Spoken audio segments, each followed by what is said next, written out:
Glassman, the director of the Wagner Free Institute of Science, and I'm delighted to welcome you to tonight's program, Rewriting the Story of Girls' Education in STEM, Past Through Present, with our guest speakers, Dr. Kim Tolley and Dr. Natalie King, who will bring a historical and a contemporary perspective to the story of American girls' access to science and math education over the past 2 centuries.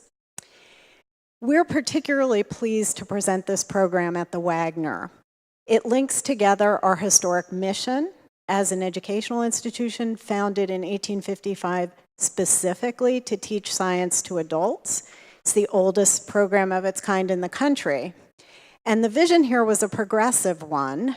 The classes were free to make them accessible to everyone, and they were open to women from the very beginning. In the early 20th century, the Wagner extended its programs to children, and the image you see now shows the seats that you're actually sitting in, filled with several hundred Philadelphia children celebrating, of all things, the 200th birthday anniversary of the Swedish naturalist Linnaeus. Today, we continue to serve all ages, but we have a strong commitment to engaging Philadelphia children, including girls, in science learning. So we're delighted to bring together 2 scholars to talk about the evolution of what and how we teach or don't teach science to girls. Dr. Tolley and Dr. King will take us from the 1800s to the present and discuss new approaches to STEM learning that aim to engage girls and to make science truly accessible. This event is co-sponsored by the Consortium for History of Science, Technology, and Medicine, and we thank them for working with us, and is made possible by very generous support from the Pew Charitable Trusts and the Andrew W. Mellon Foundation. The consortium, of which the Wagner is a founding member, comprises 26 cultural, education, and scientific institutions that work together to support research and provide historical perspectives on contemporary issues in science, technology, and medicine. And if you want to learn more about the consortium and its activities, see the URL that's on the screen right here or on the handout that we gave you. The program is in 3 parts. First, Kim Tolley and Natalie King will each give their own presentation on the work that they do, and then we will open the floor for questions and conversation. I'm now pleased to introduce our speakers. Kim Tolley is a historian of science and professor at Notre Dame de Namur University in California. Her research interests include a range of subjects related to women and science, education, and slavery. She has also looked at the response to school vaccination requirements in the 19th and 20th century, which is a particularly timely topic at the moment. She is the author of Heading South to Teach, The World of Susan Nye Hutchinson, 1815 to 1845, and The Science Education of American Girls, A Historical Perspective, which the American Association of College and Research Libraries designated an outstanding academic title.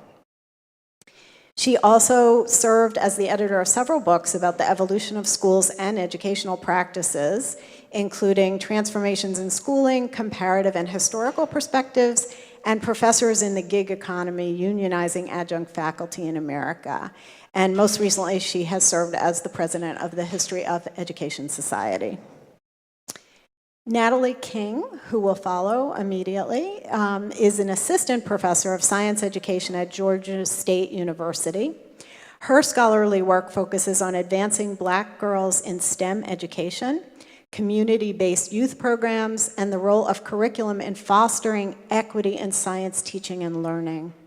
She is passionate about preparing students to enter careers within the STEM disciplines and has recently founded I Am STEM, an informal STEM program that provides comprehensive curriculum embracing students' cultural experiences while also preparing them to become productive, critically conscious citizens.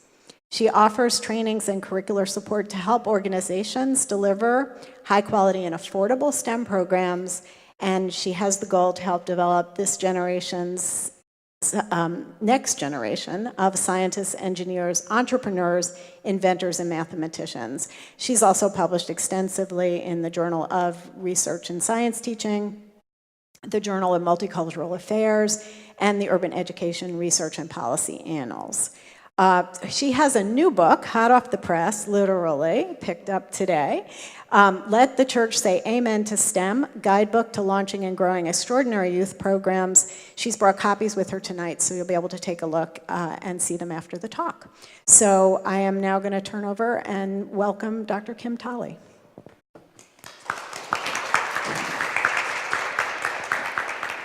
Thank you.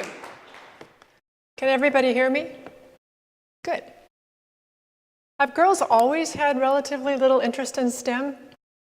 We know from research that girls sometimes develop a lack of confidence and a loss of self-esteem in these subjects in middle school, and that when they enter the high school, they continually lose interest and drop these courses or don't enroll in them at all.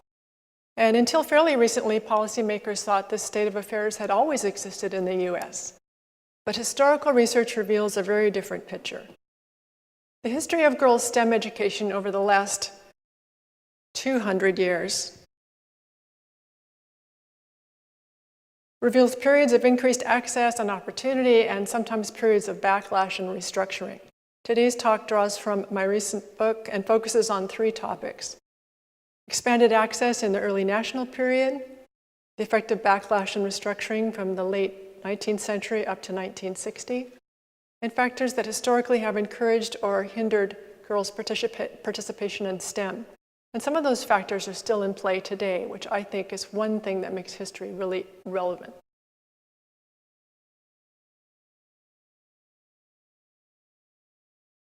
It may seem counterintuitive to think of science as a girls' subject, but to some extent we first knew about this because of documents from Great Britain. In 1864, the British government funded a study of the education of middle-class boys. They established a commission to investigate schools over a period of 4 years. And initially, the commissioners thought they would just look perhaps at girls' schools as well, just to see. And over that 4 years, they visited schools, they talked to headmasters, they looked at the courses of study and the enrollment records. They actually interviewed teachers and they examined the students. And to their surprise, over that 4-year period, they found that while the sciences maintained a sort of toehold in boys' schools, they were very popular and almost ubiquitous in girls' schools. A boys' education centered on the classics, the study of Latin and Greek. And I'm talking here about students between the ages of about 12 up to 16 or 18. In contrast, a girls' course of study included the sciences, botany, natural philosophy, which I'm going to be calling physics in this talk, natural history, physiology, and so on. Educators justified teaching science to girls not because they thought that girls would grow up to be geographers, scientists, or engineers, but because at the time they believed that knowledge of the world would lead to increased knowledge of God. They believed that teaching science to girls would improve their ability to reason, it would strengthen their intellect. They believed that it would be useful preparation for motherhood and for a possible role as a teacher of young children. And what I find most fascinating is that some contemporaries at that era believed that it would also perhaps raise a young woman's social status because learning how to converse knowledgeably about science and social situations might make her attractive to a nice upper-class young man. In contrast to some of the first examples in textbooks where an enlightened man has a conversation with 2 young children, some of the earliest texts published out of England, including Jane Marsette's popular texts, included conversations between a highly scientific lady who has a conversation with younger women. And I have an excerpt for you. I'll read it with you, but this is basically an excerpt where the young woman, Caroline, has just come off a wonderful and inspiring study of astronomy, and now she's saying she's not sure she's going to be interested in chemistry at all. To confess the truth, Mrs. B, I am not disposed to form a very favorable idea of chemistry, nor do I expect to derive much entertainment from it. But Mrs. B retorts, I rather imagine that your want of taste for chemistry proceeds from the very limited idea you entertain of its object. I assure you, that the most wonderful and the most interesting phenomena of nature are almost all of them produced by chemical powers. In these books, in these 19th century texts, some of which had illustrations showing young girls doing science experiments, like this example, which was written by an American, Elmira Hart Lincoln Phelps, basically conveyed to girls that it was perfectly appropriate to study science. There were pictures of them doing it. We call this role modeling in our world now. There was ample role modeling during this period.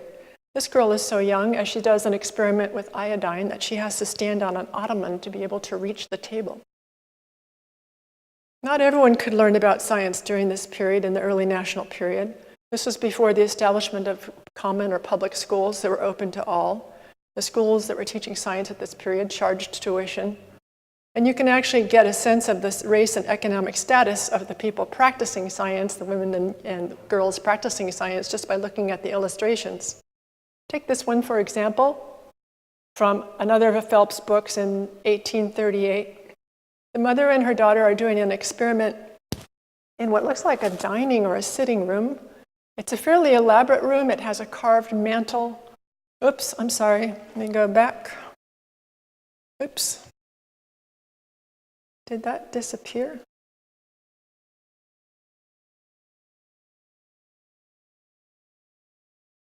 All right, so it has a carved mantel in the room.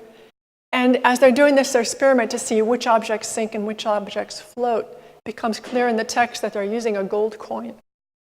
So these were white females, they were wealthy females, they were upper middle class females. But the fact that African American or Native American or Hispanic girls are missing in all of these contemporary illustrations doesn't mean that those girls didn't have access to science if they were in the middle and upper middle classes. We know from documentary evidence, for example, that the Cherokee Nation's female academies had courses of study that included the science. For example, this is a picture of the academy at Tahlequah, Oklahoma. And in the course of study there, we know that girls studied botany, astronomy, and physics. We also know that in northern communities before the Civil War, free African American girls could study science in town schools and in private academies. For instance, Charlotte Fortin's journal entries reveal that when she was in a school in Salem, Massachusetts, she studied geography, geology, physics, and entomology, the study of insects. Rebecca Cole studied science when she was a student here in Philadelphia at the Institute for Colored Youth. And after she graduated from that school in 1863, she went on to attain a medical degree and became the second African American female doctor in the US. So we do know from anecdotal evidence that girls were studying science, a broader range of girls than we might think initially. I'll give you an example in the next two slides of what some of the evidence looks like. This, for example, is an example of a table drawn from the enrollment data for Genesee Wesleyan Seminary in New York. The students there are ranged in age from, again, about 12 to 16. And they had girls studying in one department and boys studying in another. But the school kept track of the enrollments of both sexes during this period. We can see that there were many more boys than there were girls. But in physics, for example, which I've highlighted in red, greater numbers of the girls took physics and also a greater percentage of the girls. Nearly 60% of the girls are taking physics in comparison to 28% of the boys. And the same disparity in enrollment is seen across all of those subjects. Here's another example from a published newspaper advertisement in a North Carolina school.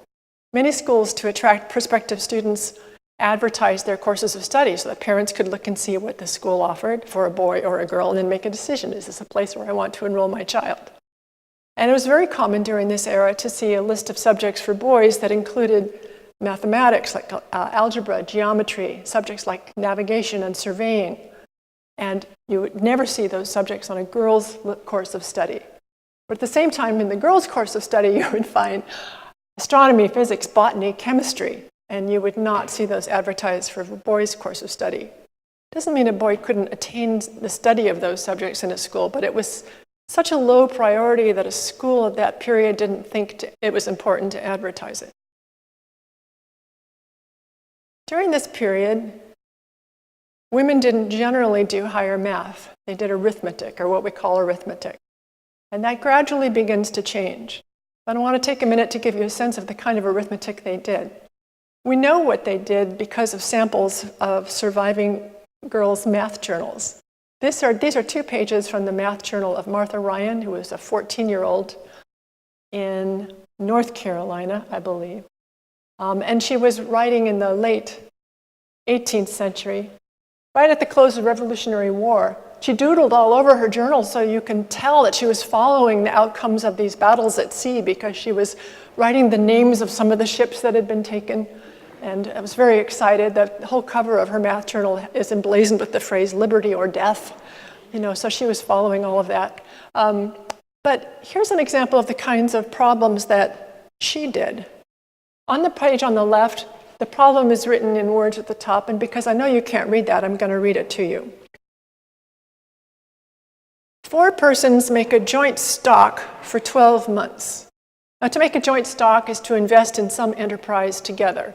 And the idea is you'll make or lose money, and then you divvy up the profit or loss at the end. So 4 persons make joint stock for 12 months. One puts in 164 pounds, another 206, another 199 pounds, and the fourth 312. And when they settled their accounts, they found they had lost 232 pounds. What part of the loss must each person sustain? So it's an arithmetic problem, but it's not necessarily a straightforward do the math, do the addition, do the subtraction problem. It's a problem, kind of problem solving. She learned how to calculate rates of exchange in order to barter barrels of pitch for gallons of rum. Such lessons constituted useful knowledge that Americans thought was important for all young ladies.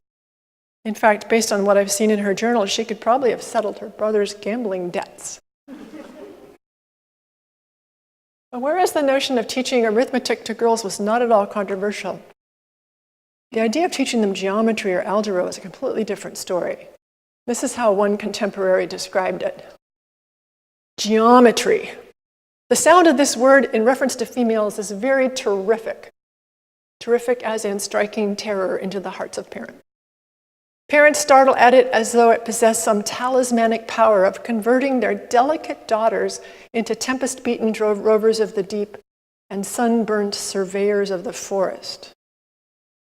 What we do know is that one of the very earliest educators to begin teaching higher math to young women was Emma Willard. She started teaching herself geometry in around 1807, and when she opened Waterford Academy in New York, she conducted the very first public examination of a student in geometry. It was a young woman named Miss Kramer. And this is the sort of contemporary report that survived of that episode. Miss Kramer was the first pupil. Her examination in geometry caused a wonderful excitement. Some said it was all a work of memory, for no woman ever did or could understand geometry. Some people thought that it was an utter mistake to begin to teach any girls geometry because they never could possibly learn the subject, and it was a complete waste of time. But gradually, more schools began adding algebra, geometry, and even trigonometry to their subjects, with the result that we know that some of the texts that were used in girls' schools started including geometry in the explanations of physics concepts. This is a text by Alonzo Gray, who was an instructor in Brooklyn Female Academy. In the preface to this text, he explained that he had developed the book for the female students under his care there. And this is an algebraic explanation of Newton's law of gravitational force. Based on data from 162 schools during this period that Thomas Woody collected and published in 1929, that I broke into 2 separate kind of periods, you can see that for the early period, up to 1829, those are the purple bars, there's really very little algebra, geometry, or trigonometry appearing in girls' courses of study. But that changes quite dramatically after 1830. when you have more of these topics appearing. The first time that national statistics appear is not until the end of the 19th century, around 1890. By 1890, more boys were beginning to study science also in their school. More importantly, boys and girls were attending coeducational public schools. And the national statistics that were collected by the government in that year show that at that time, the enrollments of boys and girls in all of these subjects were equal. Another thing that's interesting about this is that during this period, boys and girls were not attending sex-segregated physics. They were not attending sex-segregated algebra. They were sitting side by side in the same classes, and they were using the same texts. So at that point, these subjects were subjects for everybody.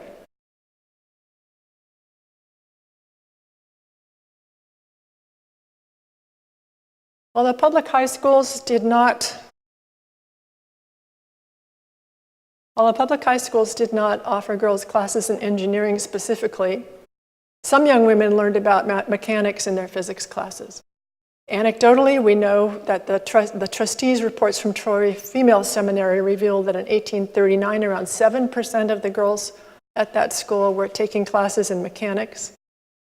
We also have classroom photographs taken at the Hampton Institute in Virginia in 1899.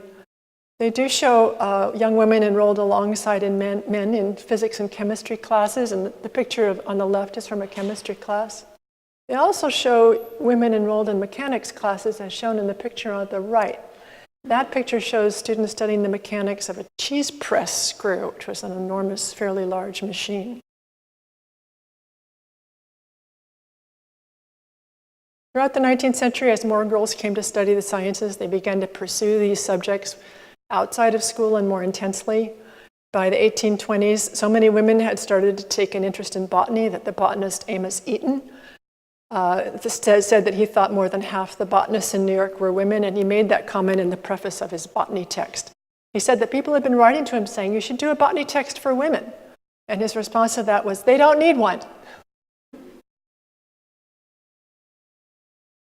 Large numbers of women began attending astronomy conferences and began working in astronomy as lab assistants initially.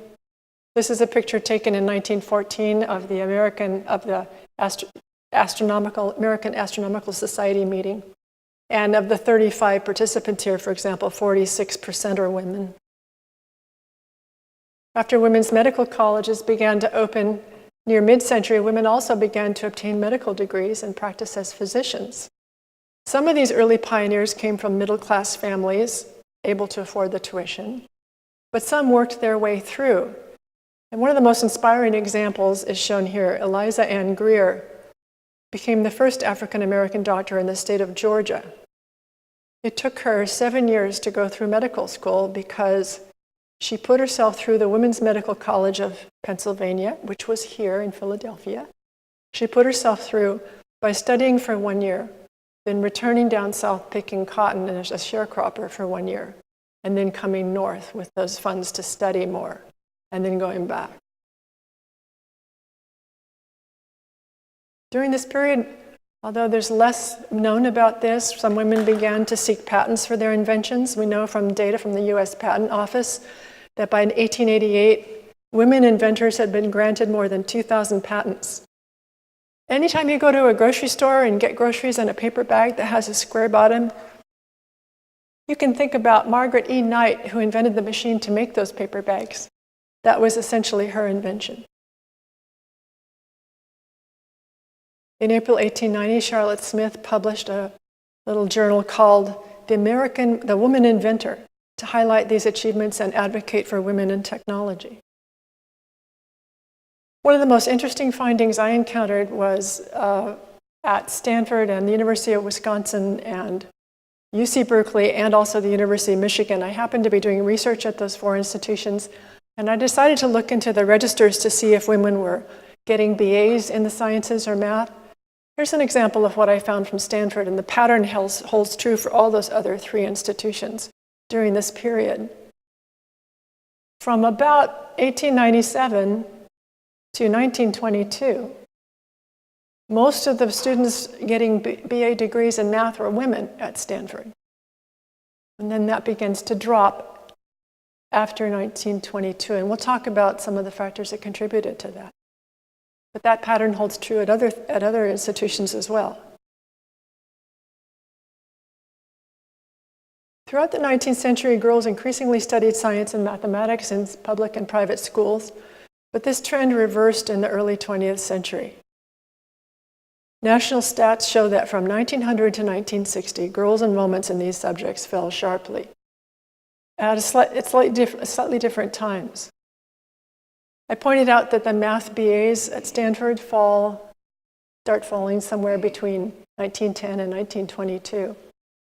Girls' enrollments in high school math starts to fall in that same period.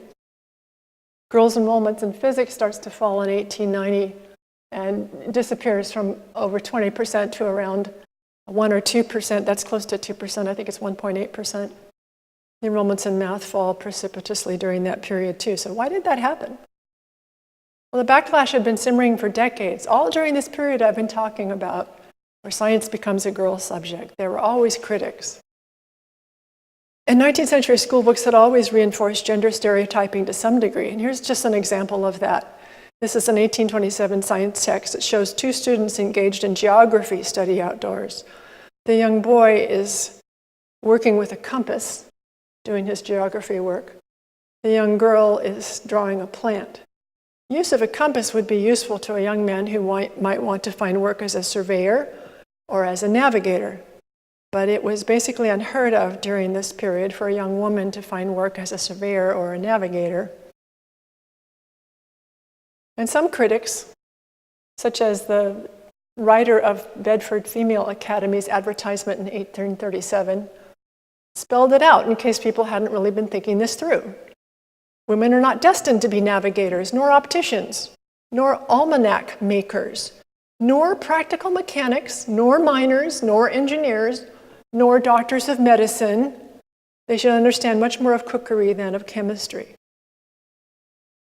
Those ideas gained more prominence as more working-class girls began to fill science and math classrooms in the higher grades of public schools. And as more women began seeking paid work in occupations dominated by men, these kind of arguments intensified. In a well-publicized criticism of female education in 1864, Horace Greeley, editor of the New York Tribune, expressed dismay. He said, "I go into one of these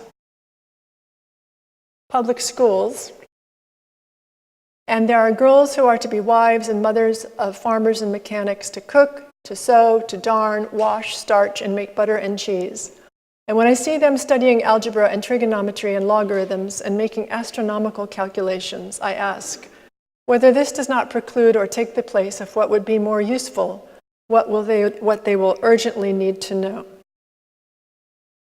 The home economics movement emerged in response to such concerns. And women generally supported this movement because they felt it would be useful for girls, not only because of that, but because some women were beginning to find roles in universities and colleges in home economics. Some of the first faculty members in colleges and universities who were women were in those departments. But at the high school level, home economics was not science-based. It was always cooking and sewing based on the documentary evidence that has survived. During this period, another subject that came to prominence was the commercial courses, aimed to promote vocational training. And girls, these were very popular with young girls because clerical work could provide a kind of career ladder for a young woman who wanted to graduate from high school and enter the job market right away. All of these enrollment shifts led to a different kind of gender stereotyping in terms of what girls should study and what boys should study. And one of the most interesting to me is what happened to Latin. Latin was definitely a boys' subject in the early national period. But by 1814, you see comments like this one. "The differences between boys and girls in regard to Latin is especially interesting. The intrinsic quality of the subjects makes more of an appeal to the girl mind than to the boy mind. On the other hand, boys surpass girls in their interest in mathematics, history, and physical sciences." During the early national period, you couldn't possibly make this argument because there were very few girls enrolling in Latin It was highly a boys' subject in terms of enrollment. But that completely shifted in the early 20th century. And the reason that happened was as more colleges and universities began to open to young women near the end of the 19th century, some of them had admission requirements for a short period of a span of about 2 decades. That the applicant had to pass a test in the classics. And to do that, young women had to study for Latin. When girls started enrolling in commercial courses, home economics, and the college-bound girls started enrolling in Latin, those enrollments came at a cost to other subjects. They came at a cost to subjects like math and science. And some educators really cheered this. God bless the girl who refuses to study algebra. It is a study that has caused many a girl to lose her soul. There may still be girls who feel this way, I don't know, but this was a comment actually made at a meeting of the National Education Association by the superintendent of schools in Los Angeles, and it was reprinted across the country. It was not controversial at the time. So here's the result of all of these changes. From 1910 to 1948, enrollments in algebra fall by 50%. Enrollments in the commercial courses rise. And so by 1948, there are more girls taking typing and the other commercial courses than there are taking algebra. The only science to buck this trend was biology. And that happened because also during this period, there was a commission called the Committee of 10. It was established by the National Education Association to come up with recommendations for college and university admission. And the Commission of 10 recommended that only 2 years of math should be required in the high school and only 1 year of science. And they recommended putting biology in the 9th grade or in the 10th grade, chemistry in the 11th grade, and physics in the 12th grade. So biology was still required in many high schools in 1910. But after that, chemistry and physics became elective courses. And as they elected to take home ec or commercial courses, girls gave up those subjects in droves. And so the access and exposure that a girl would have needed to even figure out whether she liked chemistry or physics disappeared. If a girl had been asked in 1960, what progress do you think women might make in science over the next 40 years? She might have predicted that women would make no progress whatsoever, but she would have been mistaken. The 60s was the decade of the women's movement, which brought these issues to the fore. It was also the decade in which President Lyndon Baines Johnson signed an affirmative action order requiring that corporations receiving federal funds begin looking at hiring women. During the next 30 years, the proportion of bachelor's degrees awarded to women in the sciences would rise, and that's shown on this graph. In certain STEM fields, gender equities today remains elusive, particularly for African American, Hispanic, and Native American girls. But the current picture is not what it was a half century ago. What conclusions can we draw from girls' experience in STEM during the last 200 years? A number of factors appear to have hindered or facilitated girls' participation. Several factors correlate with girls' declining participation. And they include a negative gender stereotyping of a subject, whatever it is, perceived lack of opportunities for meaningful participation or employment in a field, and finally, lack of access or exposure to STEM subjects in fields with barriers to entry. For example, the gender stereotyping of physics as a boys' subject in the early to mid-20th century, coupled with diminishing exposure to any physics courses in the high school, accompanied a period of declining enrollment in physics. There are also positive factors that correlate with girls' increasing exposure and participation in STEM subjects. One is positive role modeling and encouragement. Putting up a picture of Mae Jemison in a classroom could have the same effect on a young girl starting to think about physics or astrophysics for the first time as having a textbook that has a conversation between a woman and a girl and pictures of young girls doing science experiments. Opportunities for meaningful participation or employment are important. A young girl needs to know whether she could go into meteorology. She needs to have a clear sense of what career paths are available in medicine. She also needs to have institutional structures that allow girls access, exposure, and time to gain subject proficiency, especially in fields with barriers to entry. Across the country, girls have had more exposure to biology than any other science. And they've had more exposure to biology than any other science since 1910. In biology classes, therefore, girls have also encountered female science teachers who can serve as role models and mentors. These experiences can lead to what we call positive self-attribution, where a girl says, this fits who I am. I think I can do this.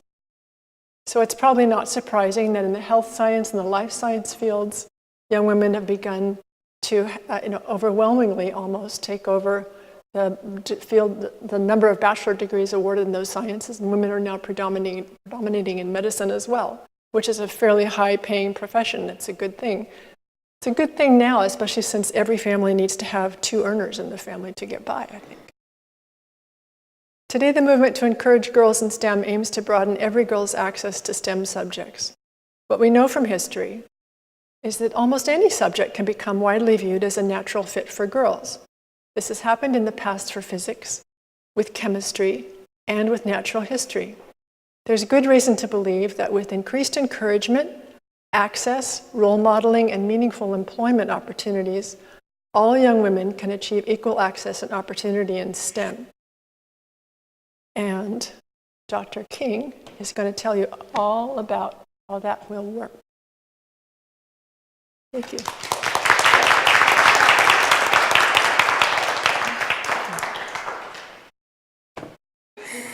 So today's talk starts with the theme is rewriting the story of girls' education in STEM, past through present. And so Dr. Tolley, she segued really nicely into what I would like to share with you today. And so I want to start with saying thank you. Thank you to the Wagner Free Institute of Science and the Consortium for History of Science, Technology, and Medicine for coming together and offering this. So why would I say thank you first? Normally you would end with your thank yous. But I wanted to point out some of their mission and the vision that they have as organizations and consortiums. So with the consortium, they want to explore how to meet the challenges of a complex world in technical and humanistic terms. They have historical perspectives on pressing contemporary issues. And they emphasize collaborative and transdisciplinary approaches in order to solve some of these problems. What I want to focus on also is how we seek an understanding of the past and the consequences of those decisions on the future. With the Wagner Free Institute of Science, I want to focus on place. So if you're looking around of where we are, where we're seated, this is a 19th century lecture hall. It's been a space for innovative public science education for over 150 years. Which is great. On their website, they also talk about the mission of William Wagner, founded this institute, and it's not a reflection of the past, but the past itself. But in that, he emphasized education. Here's where we have one of the earliest free adult science education programs in the US. But what we want to also talk about is access. So yes, for adults, but also now with children, they offer free science programs and serve over 10,000 children annually. So why is that important? I want to talk about the purpose. Why are we emphasizing increased numbers of girls and women in STEM? Is it the purpose for good STEM education to support the capitalist agenda for workforce diversification, or is it something bigger? If you even think about STEM, the acronym comes really from the National Science Foundation. It's funding, it's federal funds. So why are we trying to push STEM education and particularly for girls and women. So let's talk about a little background information. So we are looking at global competitiveness of the United States. And the United States is now, let's say, fifth, behind countries like Sweden and Singapore and Finland in engaging more populations in STEM. So we're losing our global competitiveness. But what Dr. Hawley also talked about is girls of color, girls altogether, but particularly girls of color, are losing interest in science by the time they get to middle school. So we're talking about college. College is already gone. We have to figure out how to get to these children much earlier in elementary school, because by the time they get to middle school, the interest is already lost. And we're looking at girls, particularly girls who might live in economically challenged communities. They have less access to advanced math and science courses as well as STEM programs. And so by the time they get to college, they are already behind their counterparts. It should come as no surprise why we're seeing the numbers that we're seeing. That we're seeing women, especially women of color, are underrepresented in the STEM fields. And so what we need to look at is the issue of access and equity. And what I'll emphasize today or this evening is how we can use informal programs. What can we do during out of school time in order to complement what the formal schools are doing? We cannot depend on the formal schools to do it all.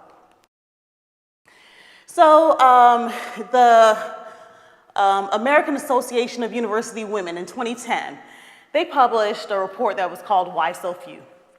And it was talking about why do we have so few women in STEM, the STEM disciplines and STEM careers. So in it says, girls' achievements and interests in science and mathematics they're shaped by the environment. With that, what can we do? So if we put in the belief and potential for intellectual growth, maybe we'll be able to change some of these numbers, or maybe if we create more of a growth mindset environment, maybe some of these numbers will change. So does the stereotype that boys are better than girls in math and science, is it still in effect today? Is it still playing out? So it should come as no surprise that girls hold themselves to a much higher standard than guys. And so even though girls are actually performing at the same level, or maybe even better, they still have self-efficacy issues, or they don't know that, yes, these fields are viable pathways for me. And we have that coupled with negative stereotypes about girls' abilities in math, and it measurably lowers their test performance, as well as these cultural factors that we don't really talk too much about, have limited girls' interests in STEM and STEM careers. So they also gave some suggestions or recommendations of what teachers as well as parents can do. And so they said, well, let's encourage girls to assess their abilities and skills more accurately. Because they're so hard on themselves, let's let them know that they're actually performing at the same level or even better than boys. We can hold more positive opinions of women, even in these masculine positions, like scientists or engineers, particularly the physical sciences or the hard sciences. And we can tell girls that their intelligence can expand with experience and learning. Well, we should also pay careful attention to the environment within our classrooms, within our homes, as well as within our workspaces. So if you also look at the National Science Foundation, this is their most recent, this 2017 report. They focus on three groups. It's women, minorities, or children, women of color, or people of color, as well as persons with disabilities, and that deals with inclusivity issues.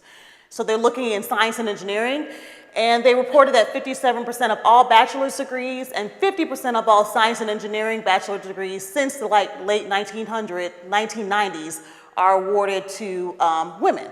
So we're seeing some of the numbers increase, and they've increased slightly more. Proportion of women is lowest in engineering, computer sciences, and physics. So we're hearing where the physics is coming in. And women are far more likely than men to cite family responsibilities as a reason for not working. So with men, sometimes it's retirement or different issues, but with women, it was mainly they couldn't stay in it because the STEM disciplines because of their families, trying to balance work and family. And there's still a wide gap in degrees earned between the Black and Latinx communities, as well as the white and Asian counterparts. So, what can we, if we're looking at those are statistics when you get to the careers. What's happening in elementary school, in middle school, in high school? What we're seeing in some of these communities is that there's a revolving door. There's a revolving door, there's high teacher attrition rates. There are teachers who, with students who have the highest need, they have the least prepared teachers. They're either unprepared or underprepared to expose them to excellent STEM education.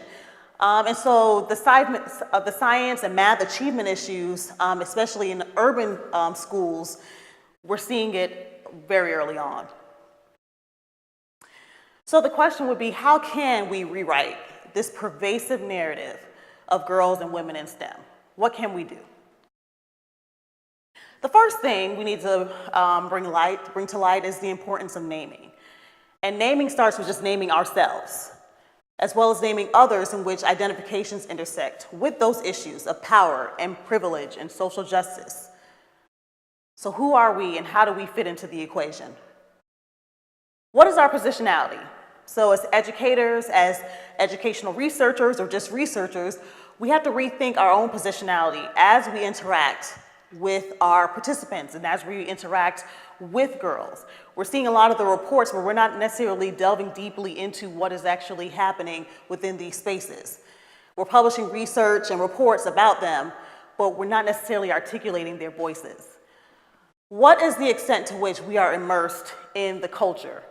Because again, culture is a factor that impacts whether or not girls will persist in STEM. And we also see that it's not enough just to be a member of that group, because generations and cultures change over time, so you have to be able to immerse yourself with what's happening within that age and time. We also have to explore what is the true impact of our work. So is our work only relevant in the academy, or does it have use in the community? What are we doing on the ground? Are we perpetuating the problem? What spaces are we creating? And are we actually creating a difference in the spaces in which we're working? I also argue that we should probably consider new theoretical frameworks. So we need to kind of explore the intersectionality of identities. So if we're seeing that not only women are trailing behind males in some of these STEM disciplines, but particularly women of color, then we need to explore what happens when you intersect identities, what happens when you put race, class, gender together. And we should employ novel theoretical lenses to explore what girls and women are doing. So a lot of it is what's not happening. But why don't we put a little bit more emphasis on what they are doing, what is taking place, and provide narrative behind the statistics. So Tara Yosa, she talks about the community cultural wealth model. And with this, even in communities that are deemed high poverty, you might deem them dysfunctional or what have you, but there's a lot of wealth that exists. And so just to talk about each one just a tad bit, she talks about aspirational capital. So your ability to maintain your hopes and dreams even in the midst of real and or perceived barriers. The linguistic capital, looking at the intellectual and social skills attained through communication in more than one language or style, as well as the familial capital, cultural knowledge nurtured through your kin, your family, that sense of community, that rich history that you bring, as well as social capital. Who are you connected to? What is the networks of people that you have around you and the resources? How are you able to navigate through social institutions, as well as resistant capital? And it's the knowledge and skills fostered through that oppositional behavior that challenges those inequalities as well as inequities. There was a report that was just published, and it was talking about the unhidden figures. It was actually like a review, a synthesis of literature. And they started talking about how we actually need to employ intersectionality as a theoretical and methodological framework to examine why and how students who are marginalized in STEM fields have distinctive experiences. Again, they're talking about some of the same things, looking at social identities, looking at psychological processes as well as educational outcomes. What are the outcomes, especially when they go across identities? So it looked across 60 research studies, and it revealed that the following are key themes, and it focused particularly on Black women and girls in STEM, looking at identity, looking at STEM interests, their confidence levels, their ability to persist, achievement levels, their own perceptions about their self-efficacy and attributions, as well as socializers and support systems that they have in place in order for them to remain in the STEM field.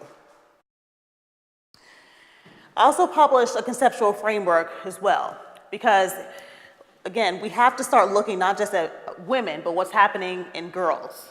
And a lot of times, a lot of the research is focusing on formal schools, but there's so much that takes place outside of schools that we don't take the time to actually acknowledge.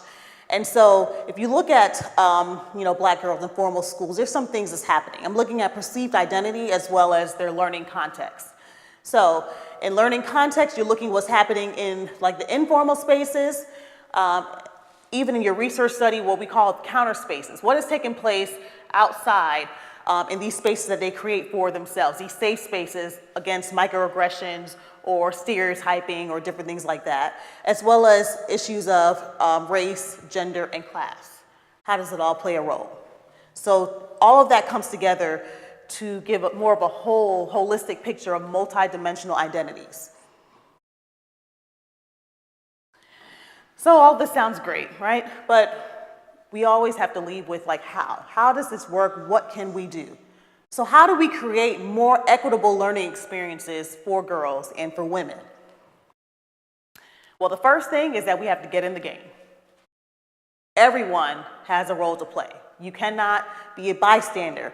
There are institutions that can come together. There are disciplines that need to work together. It's just not, it's very complex, as well as we have to work across generations.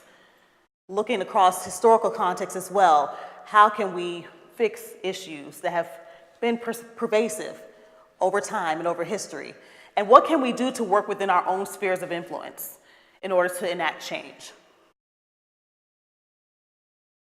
So if we're looking at informal science education, it's very broad.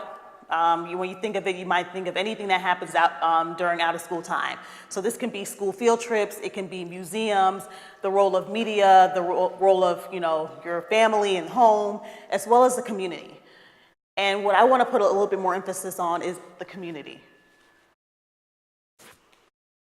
So if you look at informal science education, it's published in 2009, Feder and colleagues, they published 6 strands of informal science education, and they're pretty simple. The first one is that you want kids to be excited about learning.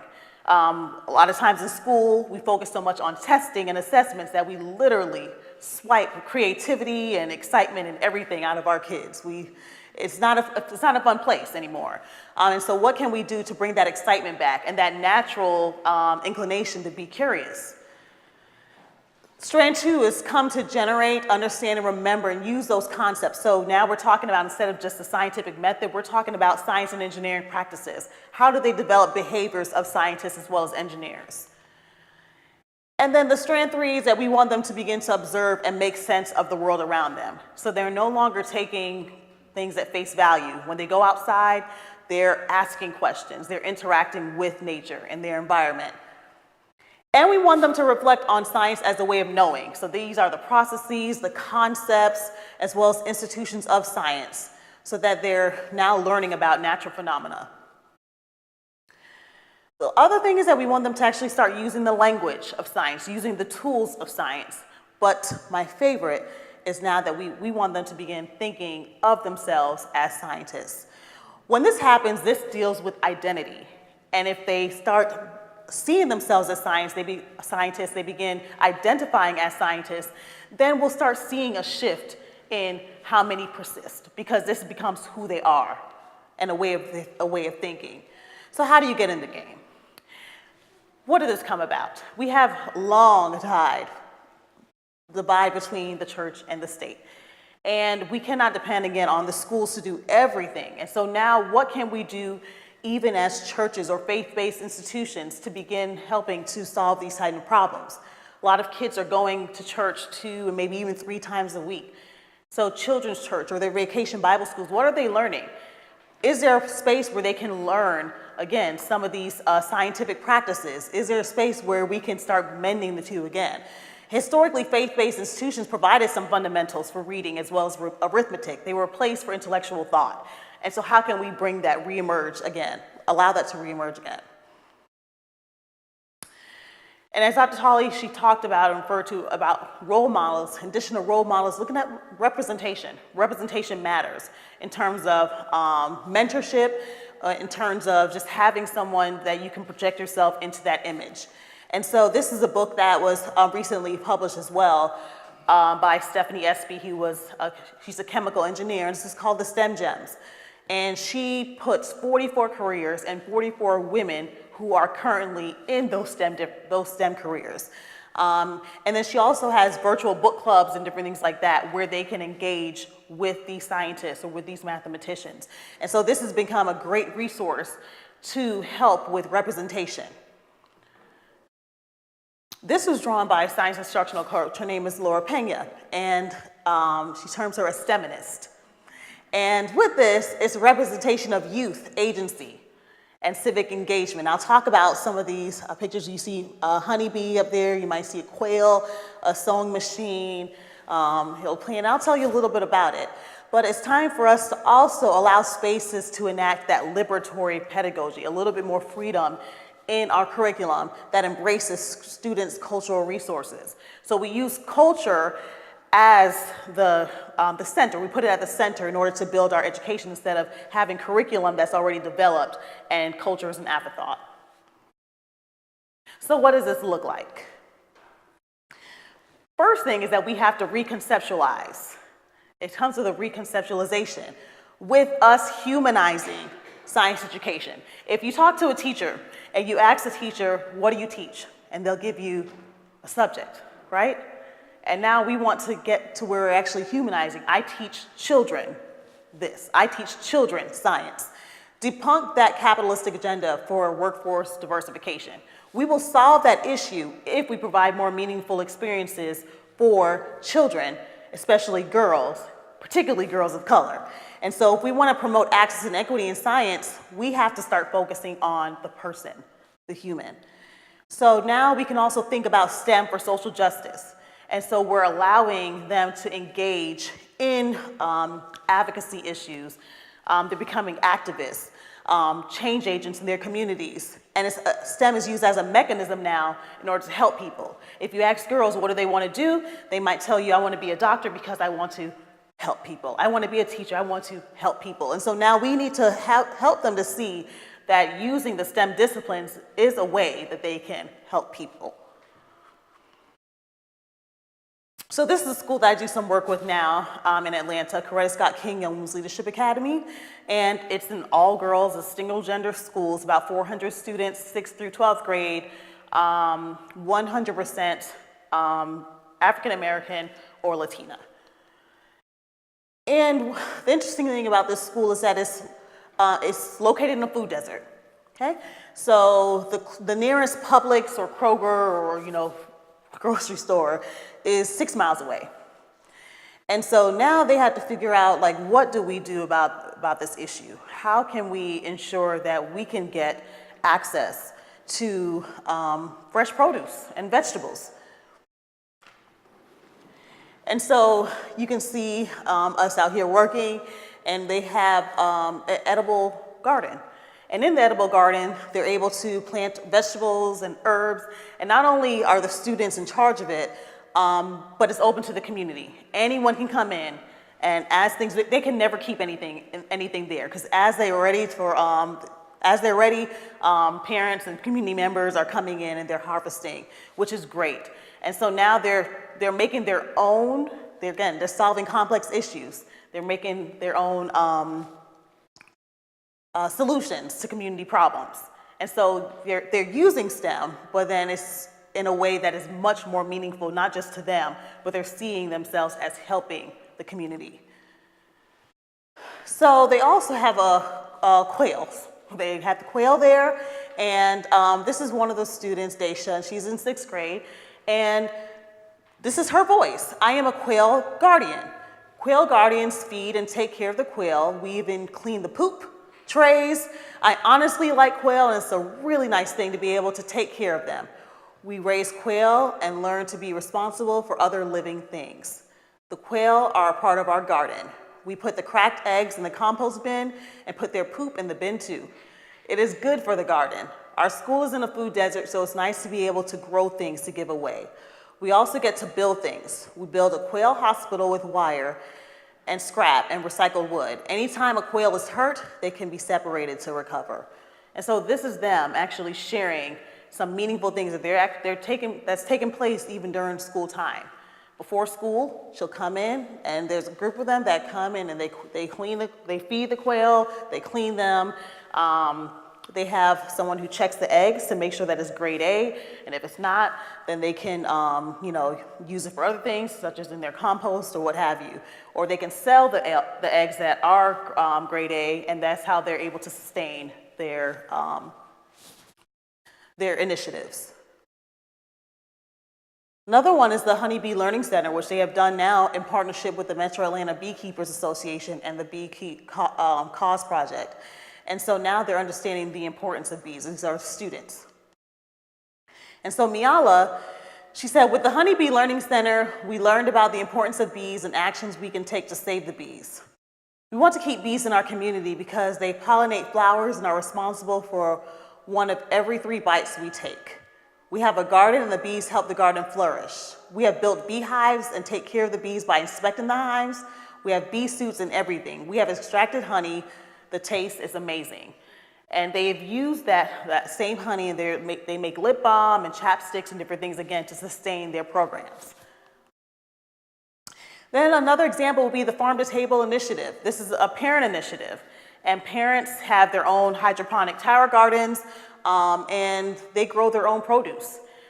And after they grow their produce, they are able to do cooking demonstrations for the kids. So for my Farm to Table cooking lesson, this is one of the parents, Ms. Embaum, I prepared okra with corn and tomatoes for the girls and gave them health information about the benefits of okra. It is high in calcium and iron and beneficial for your skin, teeth, and bones. I also gave the girls pointers on how to cook okra. It does not have to be slimy if you add some acid. You can use limes, tomatoes, or vinegar to decrease the slime. Also, it is better to pick okra when it is about the size of your pinky. The lesson was great. Some girls were apprehensive, but they eventually came around. It was early in the morning and they were eating vegetables. I really like the garden, especially with the area we are in where the girls don't have access to the vegetables. I'm starting to see more girls gain an interest in gardening, and I see more involvement over time from parents and students. I love the program. Overall, I really love it because gardening is something we need to revisit in the African American community. This is a way to help alleviate health problems and behavioral issues when it comes to eating and emotional well-being. It is therapeutic to watch and to help things grow. So if you even listen to what she's saying, the science is coming out even of a parent in meaningful ways to get parents involved. So parent involvement might even look a little different. And also partnerships with other community organizations. This is like a Metro Atlanta urban farm, and I have some of my Georgia State students out there, and I made them learn from the community and master gardeners before we ended up going and assisting the school. And so again, it's now working across intergenerational partnerships, interdisciplinary, as well as across institutions. This is an example from I Am STEM camps, which I've run for camps for about the past 8 years. And so an example of a thematic unit could be looking at recycling and composting.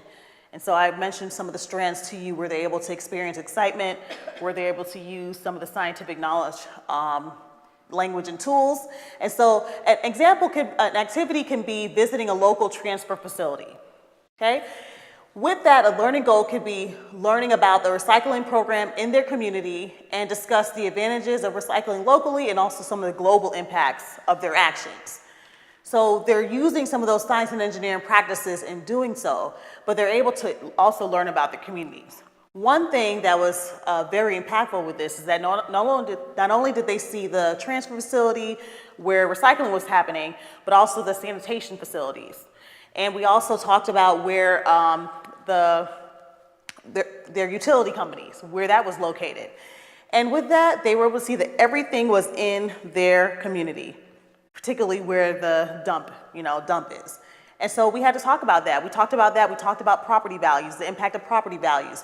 How does property values translate into funding for schools? And so you can have some more of those critical conversations with them, and then they can find out how they can be a part. So she's actually planning a public service announcement. So we have to develop these counter spaces, develop these spaces that are safe for them to be themselves and for them to find meaningful ways in order to engage in STEM. So there has to be some kind of alignment between the girls' lived experiences in their homes and communities and the cultural norms of the school. We also have to enact liberatory pedagogy, again, that embraces those cultural resources and shift how we're engaging girls. If we shift how we're engaging girls, then we will shift the trajectory that they go, because again, they'll begin to see themselves in STEM. We should also promote some more activism within STEM learning spaces and embrace diversity and inclusivity. So let's get in the game to rewrite narratives by changing the culture of science. It's time for us to act. Thank you. Thank you both. I have a huge number of questions, but I'm going to let everyone go first. Questions?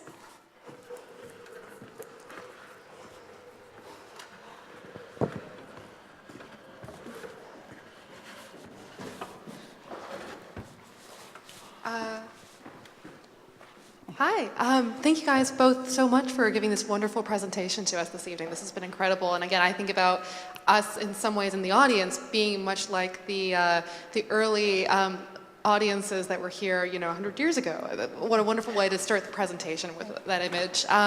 So Dr. King had talked a lot about intergenerational science, which I thought was really exciting. And I wondered whether, Dr. Tolley, you would have maybe some anecdotal examples that you have seen in your research, again, sort of historically, whether there are interesting stories about intergenerational science, especially in colleges, maybe in departments from an older generation of professors and their students. Thank you. That is a really good question, but there are a lot of stories though, or instances where, especially in the 19th century, male mentors, men were important in opening doors for women. It wasn't only women opening doors for women. I guess one of the examples that I always felt I would love to do a book on someday, and I don't know that that will happen at all, was Liberty Hyde Bailey. He was a professor, and for a while he was the head of the Agricultural Sciences Department at Cornell University when Cornell was first established. He was also a big in the nature study movement, so he would really have supported your gardening and learning about nature and tying science into nature. But he actually was essential in hiring Anna Comstock, who became the first faculty member there in the natural science, in the agriculture department at Cornell. And everybody, I'm a little tired. I'm coming off of recovering from chemo, so forgive me, you can help me out here a little bit. But the scientist who won the Nobel Prize for her work on corn at Cornell. Thank you. Barbara McClintock was at Cornell's Department of Agriculture, and I always wondered about the fact that the mentors that she cited had been young professors when Liberty Hyde Bailey was there. And there's something about the culture, I think, that developed at Cornell that is significant. And that's all I'm going to say. Thank you for some really fascinating talks. I just wanted to bring up two examples, not by way of question, but to add to your data. One of which is that women were called, the first computers were women during the war. And here in Philadelphia, especially with the ENIAC, well, ENIAC's also here, but they actually were there to calculate trajectories of bullets, and they were what were computers. So women should know this. I think girls should know that the first computers were not machines, they were girls during the war when there were no men to do this work. So I just thought that was an interesting thing to add. And astronomers, there's some fantastic stories about astronomers. I remember this lady, but not her name, unfortunately, at Yale when I was there, who at 97 still came to work every day. And one of the first astronomers who had gone up to see the passing of Venus, which happened a few years ago. You know, it happens every 100 and whatever years. And she was separated by just one generation. Her father, because she was already, you know, in her 90s by the time she was able to see it, she was separated by one generation from the previous passing of Venus in the late 19th century. So this was always a very cool thing to tell kids, I think. Yes. That, Hello, and I also would like to say thank you for your beautiful program that you just gave. But I would like to know, what could I get my daughter involved with now at her age that would help grow her STEM passion? Do you want to start? She's 6 years old. She's in the first grade. Yeah, so that's a great question. Because this is focused particularly on girls, I try to stay on there, but for programming. So a lot of the work that I'm starting to do is helping local organizations develop their own STEM programs, because again, they need to be context specific. And so I Am STEM Camp, we started it, and mainly my interest has always been in the middle grades, like between 4th through 8th grade, because that's when, again, you start losing that interest. But then I started seeing that the earlier that we get them involved, the better off. So now it goes from pre-K all the way up through 12th grade. And with the 4-year-olds, not only do we do a little bit of just, you know, the normal ABC, penmanship, but then they're also building, they're creating, they're designing, they're asking questions, they're breaking things. And so we're getting them into what does tinkering look like? What does it feel like? And training community organizations, as well as local schools, as well as churches, so that anyone can do that. Parents can do that. If you're homeschooling your kids, you're able to do some of this stuff, bring it to your house. Not looking for, you know, chemicals. You don't need chemicals for everything. How can you use things from the dollar store or from, you know, household products in order to engage them with science, or even just your local community, going outside, finding, you know, creeks, finding anything, and then building a project off of that.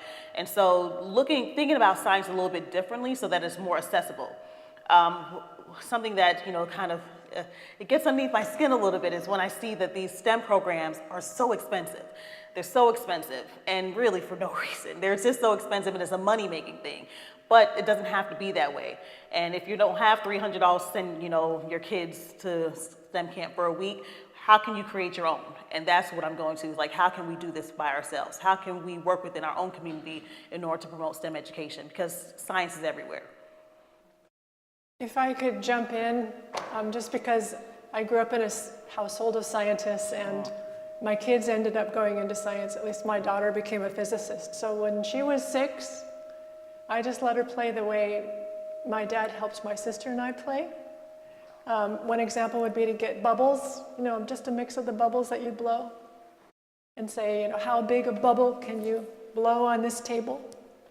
And then see if she could measure it in peanuts going across, or Cheerios, or toothpicks. Have her and a friend and measure the diameter of bubbles and start talking about, let's measure the width or diameter of these bubbles. Find a snail in the backyard and tie a string between 2 sticks and see if a snail can walk a tightrope. See how far the snail can go in a snail race with another snail, and measure it in some way with some kind of implement for a 6-year-old. It's got to just be fun. It should be exploration, I think, and then when you get to school, you can do more. But I think a parent can do a lot. A parent can do the most, I think. We talked about that at lunch. Yeah, we're one on this. Because I started this as a parent. It's like, what program would I want for my own kids? Yeah. And that's where, you know, where it goes. Yeah. Thank you both so much for your talks. I think everyone is, I hope, as fascinated as I am in any case. My concern always when I hear about great educational programs and great ideas for getting girls interested in science is, well, you know, of course they might be interested in science, like there's so much cool stuff to discover there. But what happens when they get older and they meet a world of science that isn't humanized, that maybe views it through the capitalist agenda of how can we even make money trying to get people that look like you into science. And so, I mean, it feels almost like a bucket of cold water in some sense, but then I would like to hear your views on how even if we have all of these great things at 6 years of age or 10 years of age when we're still young, how can we also change the culture of science so that it, you don't have to have that bucket of cold water once you grow up? Well, I live in Silicon Valley, so the answer from where I live would be, tell a girl she can start her own company. And girls can start their own companies. They're doing it. She can go into whatever field she wants, and if she wants to, develop a better water purifier, that would be great. If she wants to develop a better water storage system, that would be wonderful. If she wants to work on the problem of encouraging grass-fed ranching, grass ranching, so that we can cut down on the carbon in the atmosphere, there's so much in science that makes the world better. If you want to change science, you need to be one of the changers of science, and whether a girl wants to do that or not, whether a girl who starts playing with bubbles goes into science or not, that's not the important thing. I think the important thing is to encourage every girl to just pursue her interests, reach her potential, and do something meaningful in the world. I think what you're asking is what happens when, they're prepared, but they meet that hostile environment where they don't belong, maybe. And that's tough. I don't think that we can change that, immediately. It's not going to. But if we start having these types of conversations and we start doing things. So what happens is that we have other people who are perpetuating the same culture, even women who are perpetuating the same culture. Like, this was what happened to me, and so I'm going to project that onto you. And so we have to figure out, how do we change it? How do we change that culture so that it is more inviting? And again, I think that does happen with you finding a lot more meaning in what you're doing and in the work that you're doing and how you're engaging in science. I think that will help you to begin changing the culture, because now you're not doing it for a paycheck. When you went in there, you went in for a purpose. And even with some of this hostility around you, you're still going to fulfill your purpose. It's not going to kind of get you off track. And you can be a beacon of light that starts to change what's happening in the sciences. So I feel hopeful. I feel maybe a little too optimistic, but I do think that it can begin to change once we start having the right conversations. You were mentioning the aspects of biology, and nowadays you're talking about gardens, but you didn't mention anything about the other half, working with animals. And I know most girls go through a point of wanting to be a vet, and of course they're in love with horses up to about age 12 or so. So I'm wondering if that can be more integrated into the school curriculum, working with feral cats, dogs that need training, horses if there are any around, just getting them engaged. And so many women do become vets, or at least vet techs, and that is the scientific mindset right there. It's a good way to encourage that. As much as we've been doing so far hasn't, I guess, again, that's all contextual, because if you're in a place where you have access to horses and different things like that, then it makes it a little easier. What about the quail? Exactly, but we do have the quail, we have the chicken coop as well that I didn't talk about, and we have the honeybees. And so those are the ways that they're engaging in animals and learning how to take care of other living things. And so, and they love it. They take great pride in it. And I wish, when we have local things, I had to travel for this, but when we have local presentations, I bring them in and they talk about it. They bring their quail. Each quail has a name, and they adopt the quail. Some of them they keep at the schoolhouse, and some of them they adopt, they take them home. They teach their brothers and sisters how to take care of them. I mean, it really is, it's powerful. And the quail have their own personalities, they have everything, so they love it, and we want them to continue taking pride in it. And we have a few who are interested in becoming vets. And so we want to continue keeping that. And the principal at first, she was kind of hesitant to bring live animals on her campus. But afterwards, when she sees the impact on it, she's just telling us to keep them coming. And not all science is learned in schools. The Girl Scouts has a wonderful merit badge on caring for animals. I think I was a scout leader when my kids were in elementary, so for 3 years. I think it took girls like 2 months to get through that badge.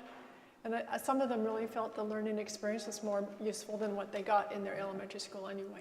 Yeah. So there are places. Hi, and thank you both very much for the presentation. It was really sort of enlightening. I wanted to ask a question about sort of the relationship between STEM education for girls and arts and humanities education for girls. There's been a push from some segments of sort of the education community towards moving from STEM to STEAM. And I guess my question is, what do you think the advantages of integrating the arts into a STEM curriculum are or aren't? And sort of what is your position on STEM versus STEAM? And that's asked as a non-polemical question. I'm just genuinely curious. So, although we talk about STEM, we're talking about science, technology, engineering, and mathematics. Some of those disciplines that we're pushing to get more girls represented in. We don't necessarily have an underrepresentation in the arts. However, I don't believe that you can teach any of those effectively without including the arts. And so it's very much STEAM related. Everything that we do is visual arts, performing arts. We use technology. They're able to infuse their own creativity. And this can be even, again, related to culture. Some of them may do public service announcements, some of them may do raps, some of them may do their own stop motion videos. I could show some of that, but I didn't want it to be a technical difficulty and then, we're, trying to fumble through it. But we have opportunities for them to infuse the arts in everything that we do. We actually have a teacher in one of the programs that's happening in Florida, and she's into line dance, ballroom dancing, stepping. And so she teaches them, and she teaches the math behind it. And so you hear the kids learning how to dance and how to interact with each other, and they're going 1 and 2 and 3 and 4, moving their feet. And so we're learning rhythm. Life happens with a rhythm. Everything is in rhythms and seasons, and so we can have those conversations as well. But they enjoy learning and through the arts. And so yes, the arts are essential to learning the STEM disciplines. I think actually the impetus to put the A in STEAM actually comes from, in my area, it came from engineers and scientists. Or that's what I remember, it's where the voices were speaking up. A lot of scientists and mathematicians are musicians. Yeah. A lot of them are involved in the arts. I'll just give an example of MIT for a minute, because their motto is mind and hand. And at MIT, that includes the arts. So when you apply to MIT, I learned this when my daughter applied. When you apply to MIT, you could submit a music portfolio. You can be a top athlete. You can have been a prize winner at the Olympiads, right? The science Olympiads. Or you can submit an art portfolio. And it's evaluated at MIT and it's given a certain score. And it provides a kind of boost, I guess. They value it that highly. Any more questions? Anyone need the mobile mic to come visit? Well, it is 7:30, and both of these women have come a long way to be with us, and we thank them for fantastic presentations. A lot to think about, and I want to say that the conversation isn't over. You can go online. There is the piece of paper that we gave you when you came in. You can pick it up on the website. This will be posted. There will be commentary from other scholars, and you can actually join in that conversation. There will be interaction and also resources posted for continuing to learn about the topic. You can also see other presentations that have been done as part of this series by the consortium with other partners besides the Wagner.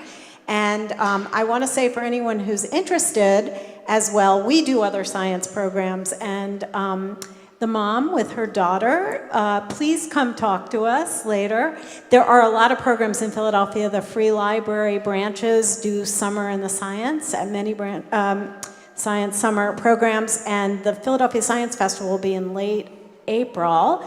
We'll have a program here, Be an Ornithologist, on April 28th, and lots of other things going on. So please come back and see us, all of you, no matter what age, gender, or any other background you come from.